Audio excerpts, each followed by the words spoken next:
सभी साथियों को प्यारा सा नमस्कार। साथियों, जैसा कि आप सब जानते हैं, आज कनिष्ठ सहायक का पेपर हुआ था और कनिष्ठ सहायक के पेपर में अ, हम सब लोगों ने देखा कि आज का जो पेपर था थोड़ा सा टिपिकल पेपर बनाया है आयोग ने। और इस पर हम देखते हैं कि किस तरीके से इनके क्वेश्चनों के आंसर हमें करने थे। सबसे पहले देखो, इसमें पहला क्वेश्चन है, विंडो ऑपरेटिंग सिस्टम में कंप्यूटर की किसी फाइल को स्थायी रूप से हटाने के लिए कौन सी कुंजी दबानी चाहिए। अब देखो, कंप्यूटर में किसी फाइल को स्थायी रूप से अगर दबाना है तो इसमें शिफ्ट प्लस डी का प्रयोग हम करते हैं। तो राइट आंसर हो जाएगा shift plus D. D option इसका सही है। क्वेश्चन नंबर 2 है, निम्न में से किस शासक को सकारी कहते हैं। सकारी मतलब जिसने शकु का दमन किया था, तो चंद्रगुप्त विक्रमादित्य को सकारी कहते हैं या चंद्रगुप्त द्वितीय इनको कहा जाता है। अगला क्वेश्चन है, दीवाने खलिया द्वारा अस्थायी रूप से प्रशासित जागीर भूमि। ये जागीर भूमि तो पहले भी ये क्वेश्चन पूछा है, तो क्या कहा जाता है इसे, तो मदत ए मास इसे कहा जाता है। नेक्स्ट, सूर्य अस्त नियम किस भूमि राजस्व व्यवस्था से संबंधित है, तो ये स्थायी बंदोबस्त से संबंधित है। अगला, एक धर्म एक जाति मानवता का एक ईश्वर, नारा किसने दिया, इसका राइट आंसर नारायण गुरु बिल्कुल सही है इसमें। अगला, मराठों ने गुरिल्ला रणनीति किससे सीखी थी, तो ये मलिक अंबर से ये नीति इन्होंने सीखी थी, गुरिल्ला युद्ध की जो रणनीति है। अगला, भारतीय स्वतंत्रता आंदोलन के संबंध में कोमागाता मारू, ये क्वेश्चन भी कई बार आया है, ये एक जापानी जहाज था। अगला क्वेश्चन है कि भारत में वित्तीय विकेंद्रीकरण की दिशा में सर्वप्रथम महत्वपूर्ण कदम किसने उठाए, तो लॉर्ड मेयो ने इसके लिए सबसे पहले कदम उठाया था। अगला है, निम्न में से कौन सा एक मौलिक अधिकार भारत की भूमि पर सभी व्यक्तियों के लिए, चाहे नागरिक हो या विदेशी हो, उसके लिए उपलब्ध है, तो ये शोषण के विरुद्ध अधिकार जो है सभी के लिए प्रदान किया गया सबको। नीति आयोग का गठन कब हुआ, सब लोग जानते हैं 2015 में नीति आयोग का गठन हुआ था। भारत की जनता के धन का संरक्षक किसे कहते हैं, ये भी बिल्कुल सिंपल है, भारत के नियंत्रक एवं महालेखा परीक्षक सीएजी को कहा जाता है। जिला परिषद की विशेष बैठक बुलाने के लिए कितने सदस्यों की आवश्यकता होती है, तो ये कोरम 1/3 इसका होता है। 1/3 इसको ध्यान रखना, 1/3 बी इसका राइट आंसर होना चाहिए। अगला है, एक कंप्यूटर जिसकी मेमोरी क्षमता 256 मेगाबाइट है, तो अधिकतम कितने बाइट से स्टोर कर सकता है, इसका राइट आंसर 256 गुणा 1024 गुणा 1024, ए इसका राइट आंसर होना चाहिए। अगले क्वेश्चन की तरफ चलते हैं, क्वेश्चन नंबर 14। अब अगला क्वेश्चन है कि किस वर्ष भारत के उच्चतम न्यायालय को ट्रांसजेंडर को तीसरे लिंग के रूप में मानने के लिए निर्णय पारित किया, किस वर्ष किया गया, तो इसका 2014 में किया गया। अगला क्वेश्चन है, जनगणना वर्ष 2011 के अनुसार निम्नलिखित राज्यों में से किस राज्य में, निम्न राज्यों में से किस राज्य में ईसाइयों की जनसंख्या सबसे अधिक थी, पूछा गया है। तो इसका राइट आंसर बिहार होना चाहिए। ईसाइयों की जनसंख्या सबसे कम है, पूछा गया सबसे कम, तो बिहार इसका सही होना चाहिए। अगला है, सियाचिन हिमनद में निम्नलिखित दर्रों में से कौन सा नहीं है, इसका राइट आंसर बी होना चाहिए, ग्रेसर ब्रह्म जो है ये सियाचिन भारत में नहीं है। अगला, निम्न में से किसके संदर्भ में भारत ने थांगवेल सिद्धांत का आह्वान किया, तो ये ठीक है, सर क्रिक, ये तो बिल्कुल सही है। निम्न में से कौन सा एक उत्तम किस्म का लोहा, सबसे उत्तम जो है ये मैग्नेटाइट सबसे उत्तम किस्म का लोहा है। अगला, जनगणना वर्ष 2011 के अनुसार निम्नलिखित राज्यों में से किस एक में अनुसूचित जाति की जनसंख्या का सबसे अधिक प्रतिशत है, पूछा गया। वैसे तो पंजाब में है ये प्रतिशत के आधार पर, और दूसरे नंबर में शायद उत्तर प्रदेश इसका सही होना चाहिए। वैसे उत्तर प्रदेश जनसंख्या में सबसे अधिक है ये, है ना, जनसंख्या के आधार पर सबसे अधिक एससी उत्तर प्रदेश में, लेकिन पंजाब के बाद प्रतिशत में भी उत्तर प्रदेश शायद सबसे अधिक है, या फिर हिमाचल प्रदेश भी हो सकता है। इसका राइट आंसर बी या डी में से एक होगा। राजीव गांधी राष्ट्रीय भूजल प्रशिक्षण एवं शोध संस्थान, ये तो बिल्कुल ठीक है, रायपुर में है ये। अगला, सिल्यूरियन सेल, इसका राइट आंसर है द्रविड़न सेल तंत्र से संबंधित है। निम्न में से क्या भारतीय संघीय बजट 2023-24 की 7 प्राथमिकताओं जिन्हें सप्तऋषि का नाम दिया गया उसमें से नहीं है, इसमें महिला सशक्तिकरण को शामिल नहीं किया गया। भूकंप से प्रभावित तुर्की की मदद के लिए कौन सा ऑपरेशन चलाया गया, तो ये ऑपरेशन दोस्त काफ़ी हाईलाइट भी रहा है इस बीच में। अगला, पहला द्विपक्षीय हवाई अभ्यास वीर गार्जियन, ये गार्जियन जो है युद्ध अभ्यास किसके साथ होता है, तो ये जापान के साथ होता है, भारत और जापान के बीच होता है। गूगल द्वारा शुरू की गई आर्टिफिशियल इंटेलिजेंस सर्विस का क्या नाम है, तो ये वार्ड इसका राइट आंसर है। अगला है, भारत में निम्न में से किस राज्य में फरवरी 2023 में खेलो इंडिया विंटर गेम, विंटर है तो ये जम्मू कश्मीर में होगा। और संविधान का अनुच्छेद 1 भारत को क्या घोषित करता है, तो ये संघ राज्यों का संघ घोषित करता है, तो ये भी ठीक है, इसमें भी कोई डाउट नहीं है। तो 27 क्वेश्चन तक हमारा ये क्लियर हुआ। अगले क्वेश्चन में चलते हैं, क्वेश्चन नंबर 28। 28 देखिए, निम्न में से किस राज्य में फरवरी 2023 में हुई पहली ग्रामीण विज्ञान कांग्रेस की मेजबानी किस राज्य ने की? तो उत्तराखंड ने की। और चंद प्रशासन में दस्तूर क्या था? तो दस्तूर ये एक भू राजस्व था। और तालेश्वर ताम्रपत्र निम्न में से उत्तराखंड के किस राजा से संबंधित है? तो इसका राइट आंसर शायद विष्णु वर्मन इसका राइट आंसर होना चाहिए। निम्न में से उत्तराखंड के किस राजवंश का वर्णन ह्वेंसांग ने किया है? तो ये पौरव राजवंश का किया है। रानी कर्णावती किस परमार शासक की संरक्षिका या पवार शासक की संरक्षिका रही? तो पृथ्वीपति शाह की माता थी, तो इन्होंने इनका संरक्षण भी किया था। काशीपुर का पुराना नाम क्या था? तो गोबीसण सही है। उत्तराखंड के पहले राजनेता कौन थे जिसे असहयोग आंदोलन के दौरान जेल में भेजा गया? अब ये उत्तराखंड से जेल जाने वाले तो पहले मोहन सिंह मेहता है, लेकिन असहयोग आंदोलन पूछा है तो शायद इसका सी राइट आंसर होना चाहिए। हारदूधा किससे संबंधित है? तो ये नाग देवता से संबंधित है, ठीक है। ये भी छपेली एक नृत्य है। और कमीण का कार्य क्या था? तो ये निश्चित गांवों से राजस्व एकत्र करना इसका काम था। हिल यात्रा पिथौरागढ़ में विशेषकर से हिल यात्रा त्योहार चलता है, तो ये किससे संबंधित है? तो गोरखाओं के द्वारा इसे प्रारंभ किया गया था। मौड़ मेला मछली पकड़ने से संबंधित है। ये देहरादून के क्षेत्रों में वहाँ पर ये मौड़ मेला होता है। और भद्राज का लोक देवता जौनसार से संबंधित है ये। और निम्नलिखित शिखरों में से कौन सा एक उत्तराखंड में स्थित नहीं है? तो ठीक है, ये भी कुला कांगड़ी, ये भी नहीं, ये यहाँ पर नहीं होगा। नंदाकोट बिल्कुल ठीक है, चौखंबा भी ठीक है और दूनागिरी भी ठीक है। और ये नौला देखो, जिसे हाल ही में भारत सरकार द्वारा राष्ट्रीय महत्व के संरक्षित स्मारक के रूप में किया है, तो ये शिवनाकोट जो है ये इसका ठीक सही आंसर है। तो 42 तक हमारे ये हो गए। इसके बाद अगले 43 में चलते हैं। अब ये जमरानी बांध ये सबको पता ही होगा शायद अधिकांश लोगों को, ये कई बार क्वेश्चन में आ भी गया है, नैनीताल में स्थित है। और कौन सा? चमोली जिले में नहीं है। इसका राइट आंसर देखो, अब लिंगताल लिखा है, लिंगाताल तो है, लिंगताल वहाँ पर नहीं है, ये हो सकता है। और चकनी ताल के लिए भी कहा जा रहा है कि चकनी ताल जो है चमोली जिले में नहीं है। इस पर भी थोड़ा सा मुझे तो लग रहा है कि चकनी ताल हो सकता है, क्योंकि लिंगताल जो लिखा है ये लिंगाताल से ही संबंधित होगा। अब वो डिपेंड करता है कि आयोग इसका आंसर क्या देता है। निम्नलिखित में से किस जिले की साक्षरता 2011 के अनुसार सबसे कम साक्षरता? सबसे कम तो ये तो ठीक है, उधम सिंह नगर। और जनगणना 2011 के अनुसार महिला साक्षरता दर के निम्नलिखित जनपदों का अवरोही क्रम बताना है, घटते हुए क्रम में। तो इसमें ये राइट आंसर होगा पिथौरागढ़, रुद्रप्रयाग और उधम सिंह नगर, बिल्कुल सही है। अगला क्वेश्चन देखो, निम्नलिखित नदियों में से अलकनंदा से बाईं ओर से मिलने वाली, अब ये अलकनंदा इस तरीके से जाती है, तो ये बाईं ओर से यहाँ से जो नदी मिलती है, इसमें मंदाकिनी नदी जो है ये बाईं ओर से मिलती है रुद्रप्रयाग में, ठीक है। अगला क्वेश्चन क्या है? निम्नलिखित जनजातियों में से कौन सा है कि यमुना एवं टोंस नदियों के मध्य है? तो ये सबको पता ही होगा, जौनसार बाबर जो है यमुना और टोंस नदियों के संगम में बसा हुआ है। आर्थिक सर्वेक्षण 2021-22 के अनुसार बेरोजगारी दर पूछा गया है, ये 7.1% इसका सही होगा, बेरोजगारी दर।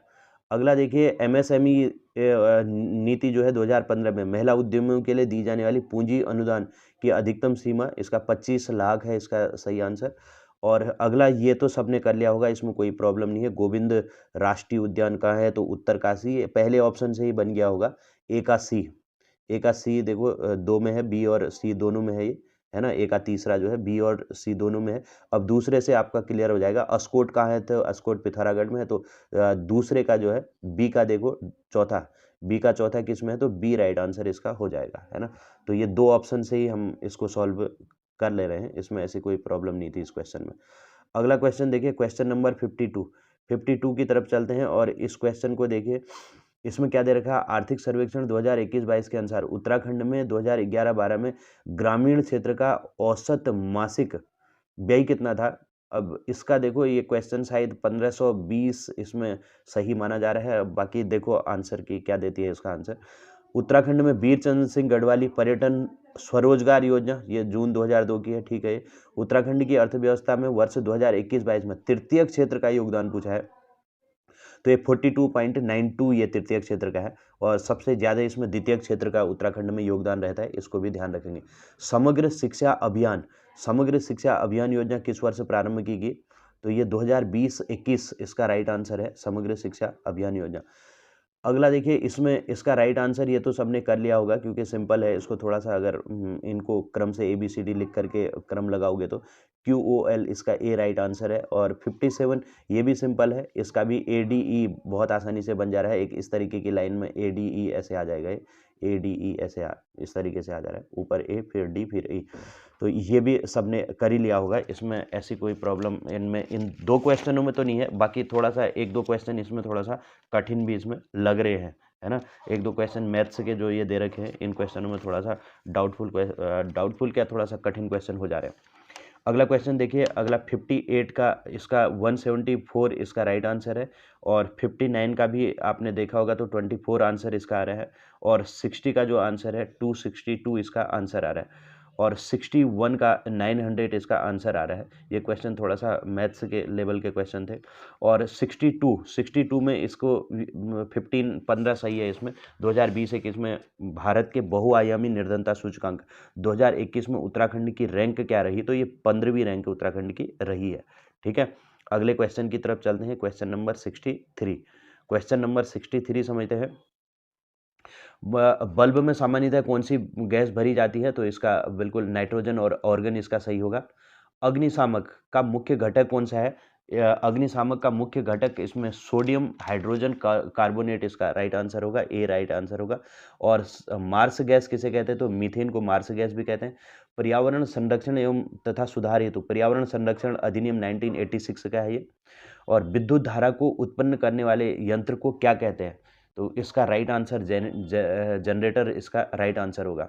मैंग्रोव वनस्पतियाँ, ये क्वेश्चन तो बहुत बार आया है। मैंग्रोव है ना, जो समुद्र के किनारे वाले जो तटीय क्षेत्र जो होते हैं उनमें मैंग्रोव वनस्पतियाँ पाई जाती हैं। विशेषकर से सुंदरवन इसके लिए बहुत फेमस रहता है। तो इसका राइट आंसर होगा नमक सहिष्णु मैंग्रोव होते हैं।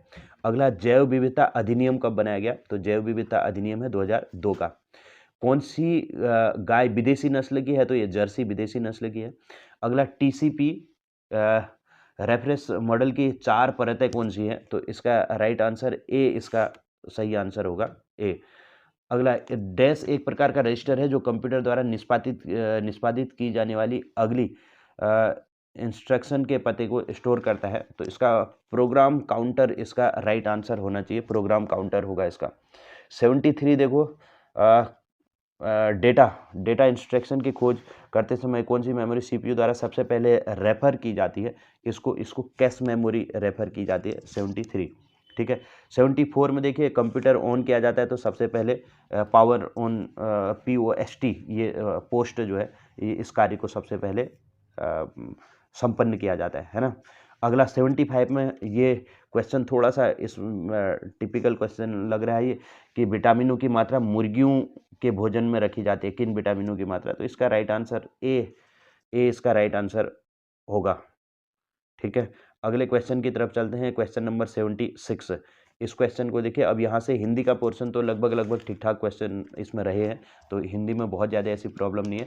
कृत प्रत्यय हमने कहा था जो धातु से बनते हैं कृत प्रत्यय कहते हैं, और तद्धित प्रत्यय जो संज्ञा, सर्वनाम और विशेषण इनके द्वारा जो निर्मित होते हैं उन्हें हम तद्धित प्रत्यय कहते हैं। तो ये कृत प्रत्यय पूछा है तो होना जो है होनहार, ये कृत प्रत्यय से बना है। धातु है ये, है ना। धातु किसे कहते हैं? क्रिया के मूल रूप को धातु कहा जाता है, तो उसी से ये बना हुआ है। अगला है, वासुदेव शब्द में प्रयुक्त, वासुदेव शब्द में कौन सा प्रत्यय प्रयुक्त है? तो अ प्रत्यय इसमें लगा हुआ है। अगला, सांप मरे न लाठी टूटे, इसका मतलब क्या है? कि बिना हानि के कार्य पूर्ति होना, हानि न हो और कार्य पूरा हो जाए। अगला, निर उपसर्ग प्रयुक्त नहीं हुआ है, तो निराला में निर उपसर्ग प्रयुक्त नहीं हुआ है। लोकतंत्र का विलोम तो राजतंत्र हो जाएगा, ठीक है। तो लोकतंत्र का विलोम हो जाएगा राजतंत्र। कौन सा व्यंजन द्विगुण है? तो ड और ढ द्विगुण व्यंजन होते हैं। काम करते रहना ही जीवन है, आलस्य तो मृत्यु है। इस वाक्य के मध्य में प्रयुक्त विराम चिन्ह, अब मध्य में आप देख ही रहे हो कौन सा लगा है, अर्ध विराम लगा है। अल्प विराम इस तरीके से खाली एक रहता है, और अर्ध विराम में ऊपर से एक बिंदु भी आ जाता है ना। दूल्हा शब्द का तत्सम रूप कौन सा है? तो दुर्लभ हो गया दूल्हा का। उच्चारण के आधार पर व कैसा होता है? दंतोष्टि होता है। तो दांत और नीचे का दांत और ऊपर के होंठ को इसमें प्रयोग किया जाता है, दंतोष्टि। ठीक है। व का उच्चारण करेंगे तो दांत और होंठ का प्रयोग इसमें होता है, नीचे का होंठ ऊपर का दांत।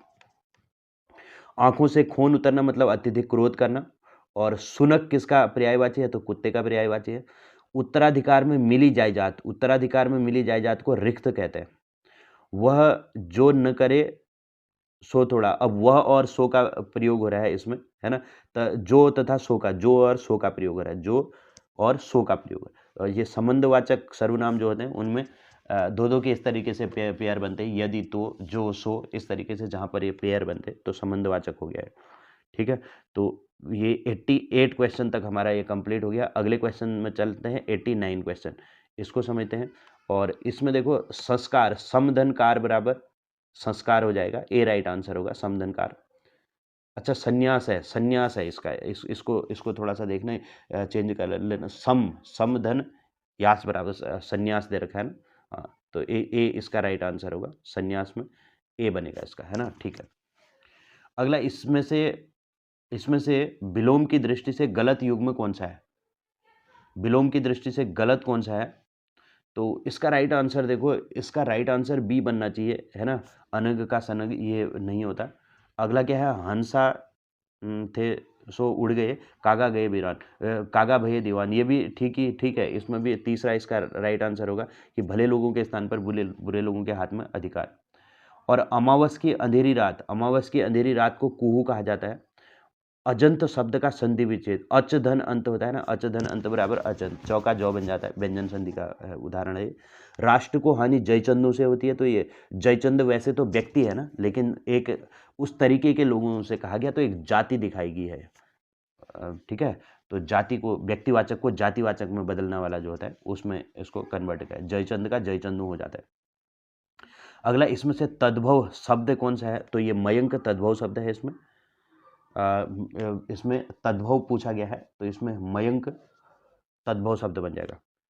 दिशावर शब्द का तत्सम, दिशावर का तत्सम कौन सा है? तो दिशांतर इसका सही है, दिशांतर। और अनु उपसर्ग का प्रयोग किसमें नहीं हुआ है पूछा गया, अनु का प्रयोग किसमें नहीं हुआ है? तो अनुदात्त ए राइट आंसर है, इसमें नहीं हुआ है। और यज्ञ वेदी, यज्ञ के लिए वेदी, है ना, के लिए, संप्रदान के लिए। और इसमें से किस शब्द का संधि विच्छेद गलत है पूछा गया है ना, यशोधन दा बराबर यशोदा हो जाएगा, तो ये डी इसमें गलत है। भ्रमर का पर्यायवाची शब्द पूछा गया है, तो इसका पारावत इसका राइट आंसर होता है बी। ठीक है, चलिए, तो ये कुछ इसमें क्वेश्चन हमारा जो कनिष्ठ सहायक का पेपर था, और टिपिकल पेपर है ही है, कठिन पेपरों में से एक पेपर इसको कह सकते हैं। ठीक है, बाकी कट ऑफ देखते हैं कितनी रहती है। जहाँ तक लगता है कि